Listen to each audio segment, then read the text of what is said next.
Hey everyone, Nick Decord here from Kodak Games. In this video, I'll be going over how to bake out textures and details to convert high poly meshes and procedural shaders into game-ready assets. Before we jump in, I do want to give a quick shout out to my Patreon supporters, and if you'd like to help support as well, I'll leave a link to my Patreon in the description. Alright, let's get to it.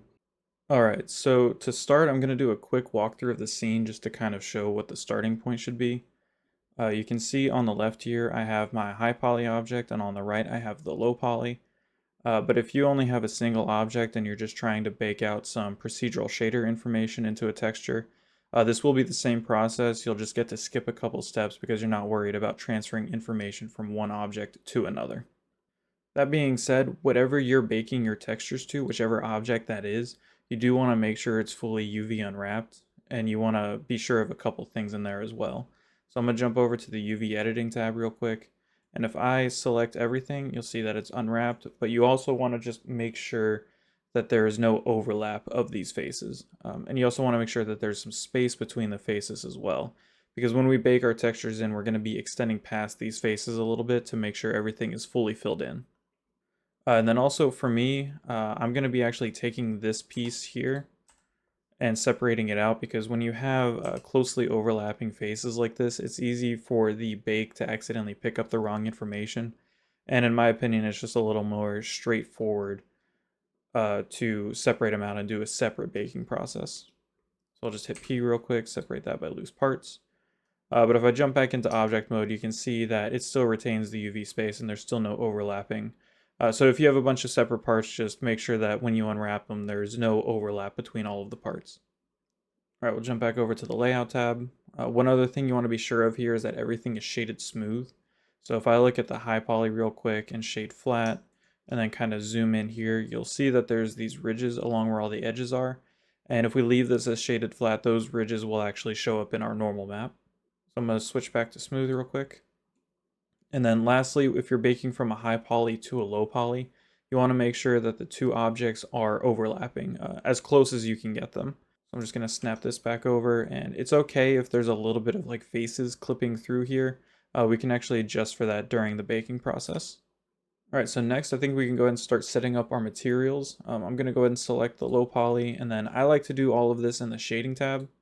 That way you kind of get the node editor set up here, you get the shading preview as well as the image editor down here. So to start in our bake material here, you see I've added one already. It doesn't have any information in it or anything. Whatever your target material is going to be for your bakes, you want to have image textures in there since we're going to use those as the targets for our bake. So real quick, I'm just going to add a couple in. I'm going to do 3 total. This one's going to be for our diffuse map. This one will be for our metallic and roughness masks. And then this one will be for our normal map. I'll space those out a little bit. So go ahead and create the diffuse map real quick. Just going to call this kunai diffuse. I like to go from a lot of information and then reduce it down to less information later. So personally, I'm just going to set this to 4K. I'm not going to be using an alpha channel at all. I'll leave this as blank and then set this to 32-bit float and create that. Now for the diffuse map, it's going to be important that we look at our color space here. As far as I understand it, I'm not an expert on this by any means. You have a few different options. I think the standard is typically just to stick with sRGB, although you could stick with 709 here or 2020, though I think 2020 is more for like HDR and Ultra HD compatibility. But for me, I typically just go with sRGB. And make sure that you use this one and not the filmic one. It has some effects on the gamma and the color correction. All right, so now we can go in. I'm gonna make the metal roughness map. So I'm just gonna add MR on the end there, just so that for these masks, we're gonna set the metallic map into the red channel and the roughness map into the green channel. I like to use these acronyms here, or these initials here, to denote the order of that information being stored in the RGB textures, or RBG channels, sorry. Again, we're gonna set this to 4K, leave alpha unchecked, and 32-bit float. Oh, and I should mention sometimes people will add in the ambient occlusion mask in the blue channel and we'll just tack on an AO to the end of the file name. And then we'll also go ahead and just make our normal. Same settings for this. Now for both of these, the color space is going to be different since we want to tell both Blender and any programs that we import these into that we are just storing data in these. We're not necessarily trying to recreate any color, and we're not trying to combine the RGB channels to create a different color. So for these two, we're actually going to go in and set our color space to non-color, and that'll tell anything that we use later to keep those values as they're set right now. Don't adjust them at all. All right, so now that we have our image textures created, the way Blender's baking works, uh, whatever your last selected image texture is, that is going to be the destination for the bake. So I'm going to start with the diffuse map, so I'll make sure that this is selected here. And we'll jump over into the render tab and take a look at this real quick. The settings that matter here are going to be under the render category. And for us, what we're going to be baking, the diffuse, the metallic, the roughness, and the normal, none of that information changes regardless of how the light hits it, so we don't have to do a bunch of samples. We can actually just set this down to 1. The exception to this is if you're using something like the ambient occlusion node, which I'm using in the wrap here. I'm using that to kind of bake in the ambient occlusion into the color. That does require multiple samples, so when I go to bake the diffuse for this object, I will bump the samples back up to at least what is in here. All right, so we'll jump back to the low poly object real quick. And next, you want to make sure that denoise is not checked. If you leave this checked, you'll get some nasty lines where your seams are. Oh, and I forgot to mention, you do need to be in cycles. You can only bake in cycles, you can't be in Eevee. So we'll scroll down from here. We can collapse a lot of these. We'll go down to the bake category. Now you might think for the diffuse map, you want to change the bake type to diffuse and just uncheck direct and indirect lighting. And that will work, but only for non-metallic objects. If you have any metallic value above 0, it's going to affect the color. So personally, what I like to do is I use the emit bake type and basically just feed all of the underlying color information directly to the material output node. And I'll explain that in just a second.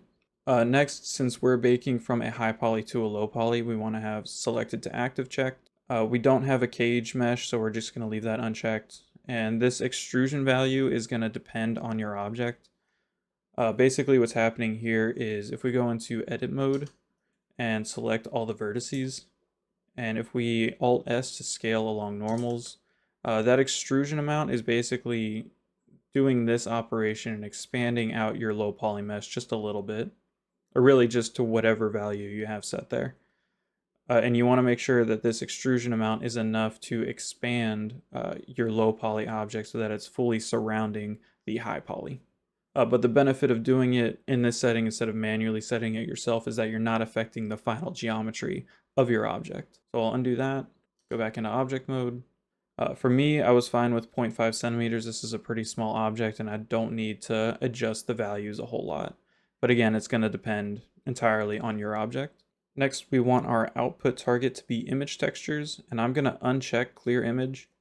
Since we're starting from a blank texture, we don't need this, but if you have a texture that you're trying to totally wipe out, then you can check this box here and it'll completely reset everything and put you back to a clean slate. Next, for margin, I use adjacent faces and 8 pixels for the size. Basically, with adjacent faces, it kind of looks at the face across the other side of the seam and interpolates between that. And then size just determines how far it goes. All right, so now with our bake settings set, I'm going to jump into the high poly real quick. And basically, whenever you're using an emit bake type, it'll just pick up anything, any information that is plugged into this surface node here for the material output.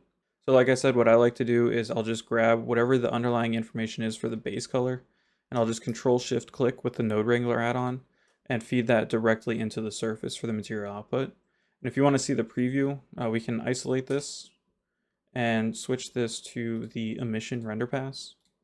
And that'll show us exactly what is going to be read in the emit bake type. So I'll switch this back to combined real quick and unisolate that. And you will need to do this for all of the materials on your object. So I have a second one that's not very complicated, but we still need to make sure that this color information is connected to the surface input. And then from there, we're going to select both our high poly and our low poly meshes. And the order of this is very important. You want to start with the high poly and then hold control and select the low poly.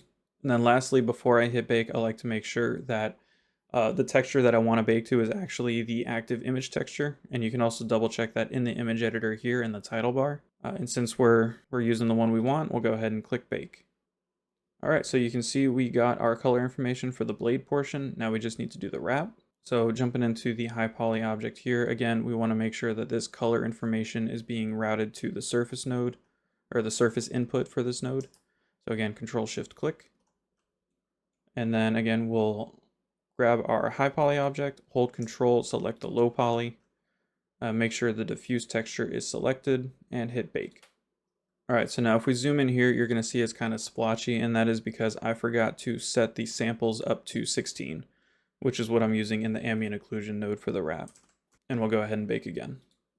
And I should mention, the more samples that you use in this render setting here, the longer your bake will take. All right, so there you can see the color's looking a lot better now. So that's our diffuse map. Next, we're gonna jump into our metallic and roughness maps. So we'll go ahead and select that image texture now, since that's gonna be our target. I'm going to jump back into the high poly for the blade and do that first. So the first step here is to combine the information from our metallic and roughness inputs into a color that we will then pass to the surface node here, or the surface input. And to do that, I just use a combined color. Since the metallic and roughness and the ambient occlusion, if you want to include that, are just these gray pins, which is just a 1 to a 0, we can feed those into the different color channels in this node. And then again, Control Shift click and pass that to the surface. And again, you want to do that for all the materials on your object. And I'll just go ahead and do the wrap while we're here. And again, if you want to preview, just isolate the high poly items here by the / button.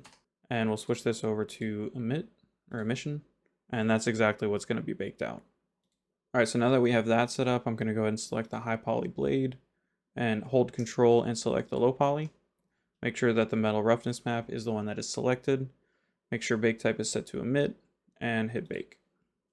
All right, so there we have it for the blade, and we'll repeat the process for the wrap. And our bake was taking a little longer than it needed to because I again forgot to change my sample count back down to 1. All right, so lastly, we're gonna do our normal map. So I'm gonna go ahead and select that texture. I'm gonna jump over to the high poly object.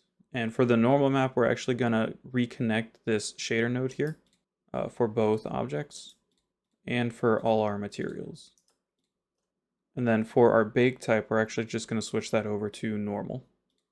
And then I leave these at the default. The only one that you might wanna consider changing is the G channel.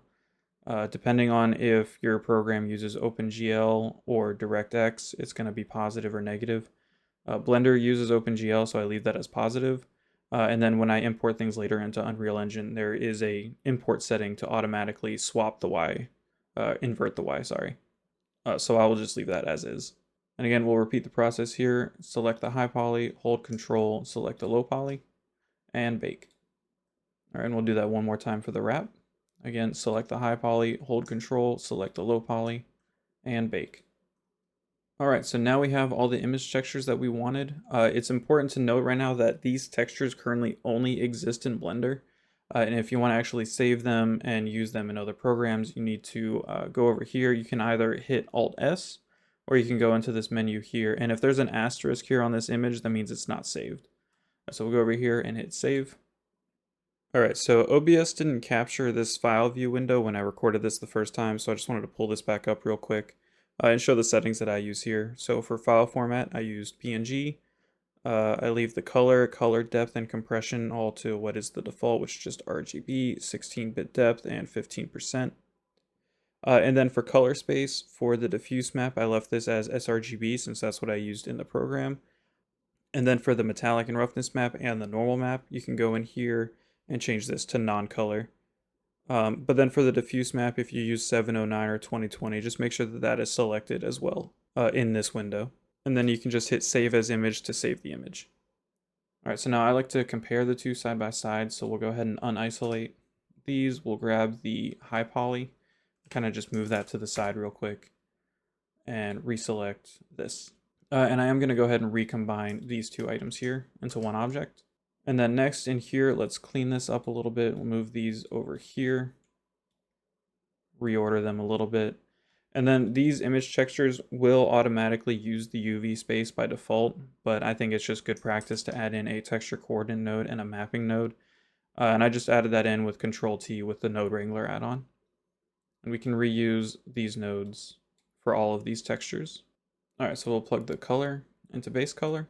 Now we need to separate this out, which we can just take this and hit separate color.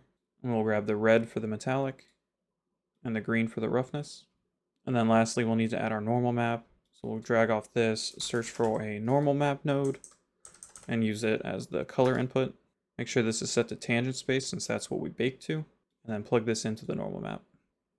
All right, so that's really it for the baking process. If that's all you were here for, thanks for watching. If you have any questions, just let me know in the comments. But if you want to stick around, I am going to show real quick how I import these into Unreal Engine and create the objects and the materials in that program. So the first thing that I'm going to do is select what I want to actually export into Unreal Engine, which is just this low poly object here.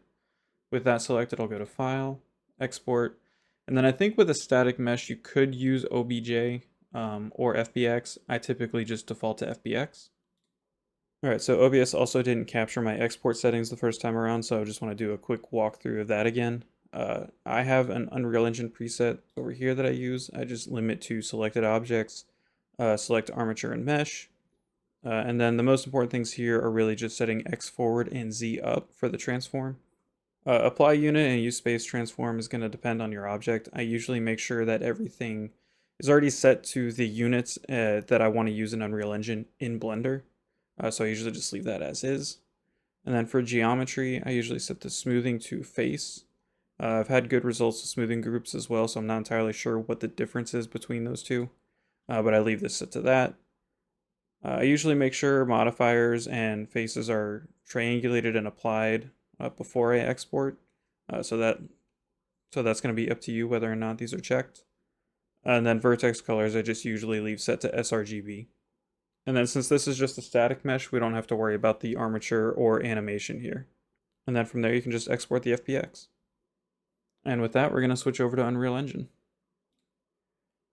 Alright, so I just have a first-person template set up here that I use as an example. And what I'm going to do is just drag in my FBX file into the content browser here. And you'll see this pop up. For the most part, I leave everything as, is set to the default. What you want to make sure is that import materials is checked.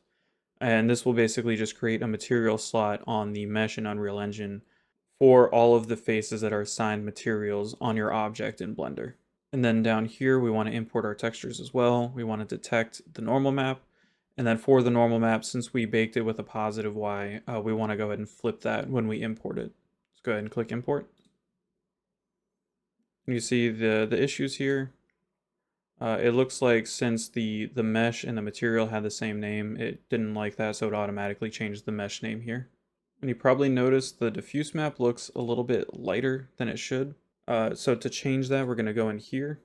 And for whatever reason, I'm not sure why, even though we have sRGB checked, we saved it as sRGB, we have to go in here to the encoding override and select sRGB, and that'll correct it back to what it was. So if you happen to know why that's necessary, please chime in the comments below. It's driving me crazy. But anyway, we'll go ahead and save and jump back over here. So you can see it already pulled in our mesh and it made a new material. So this material is going to look a little complicated. So we'll just take a look real quick. And it adds in this material function here, which I think is just converting from how Blender renders metallic and roughness and converts it to how Unreal Engine renders it. But we can clean this up a little bit. For the most part, anywhere you see a lerp node, we can basically just eliminate that and bypass it. So for this, we'll take the color map and bypass the lerp node, drop that into diffuse color. And then we can get rid of this and everything else that's connected to it. This constant here is just for the emissive color, which we don't have any information there, so we'll get rid of that. Drag this up out of the way. This we want to hold on to because that's plugged into the specular color input. And same for this. Now the lerp node here and the constant here for the normal, we can get rid of those as well and just bypass this and go directly into the normal input. So we'll get rid of those real quick. Now real quick, I'm going to jump back over here, select the mesh, and whatever static mesh you have selected in your content browser, if you go back over to the material preview and select the bottom right here, it'll switch that over to whatever mesh you selected. All right, so now we have the mesh with our textures, although you probably noticed it did not pull in the metal and roughness map. And if you're planning to use that in your project, what we can do is go back over to the content browser and we'll manually pull that over. And it will look a little bit different using the metal and roughness maps versus using this material function. I'll make a separate material here and kind of show a side by side. So I'll jump back over to the content browser. I'm going to make a new material. We'll just leave it as new material. And then jumping in here, I'm just going to hold T and click for our texture sample nodes. Oh, one thing I forgot to point out, we'll minimize this. Go into our metal and roughness map. We can change the compression settings here to masks. Save that and close. Now again, we're gonna just grab our diffuse, plug that into the base color. This we're gonna look for our metal and roughness map. Again, we'll use the red channel for metallic and green for roughness. And then lastly, we'll grab that normal map.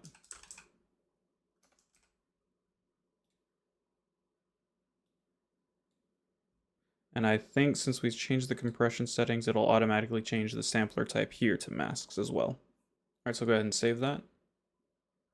Close. And I'm gonna pull a mesh out here real quick. Zoom in on that, lift it up a little bit, and I'm gonna make a duplicate. Put those just side by side. So for this one here, I'm gonna look at the details and I'm gonna change this to the material that we just made.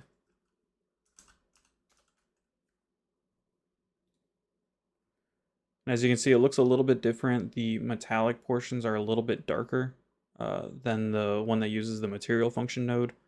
But this gives you a little more flexibility so that in your material, if you want to dynamically adjust the roughness or metallic at any point during gameplay, you now have access to that texture data and can adjust that on the fly.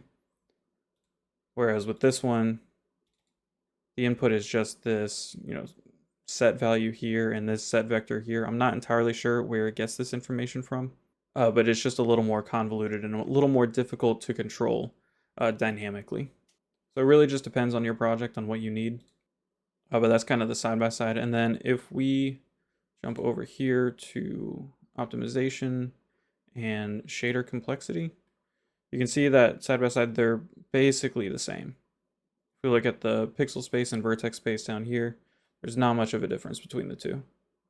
So there's not necessarily a performance increase between one or the other. It just depends on your use case. All right, and there you have it. And that's how I typically bake my textures and import them into Unreal Engine for game-ready assets.